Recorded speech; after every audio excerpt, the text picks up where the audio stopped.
K2కి వెళ్దాం. ఇంకా K2 time ఉంది సార్, ఇంకా ఫిగర్ అవుట్ చేస్తారు. ఇంకా నథింగ్ కాంక్రీట్, ఒక డేట్ కానీ టెంటేటివ్గా ఏమీ అనుకోలేదా?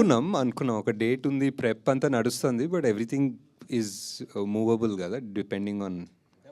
ఇప్పుడు అనుకుంటున్న డేట్ ఏంటో చెప్పండి పోనీ. మనకి డేట్ నన్ను అడిగితే నాకు అంటే ఇప్పుడు మీరు టెంటేటివ్ మూవ్ అవ్వచ్చు, కానీ ఇప్పుడు అనుకుంటున్న డేట్ ఉంటుంది కదా, తర్వాత మూవ్ అవ్వచ్చు. Year ending sir, year ending around. Okay. And ఇంకొక క్వశ్చన్ ఏంటంటే, చాలామంది అడగమంటున్న క్వశ్చన్, ఫస్ట్ పార్ట్లో చాలా అక్కడ ప్రభాస్ గారిని కొంచెం తక్కువ డ్యూరేషన్ చూపించారు.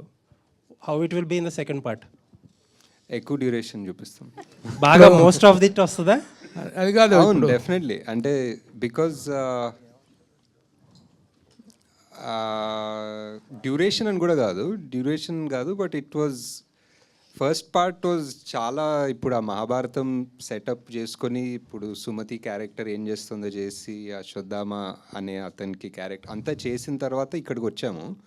సో ఇదంతా అయిపోయింది. ఇప్పుడు నెక్స్ట్ మిగిలింది only Bhairava and Karna angle. So second part full అదే ఉంటుంది.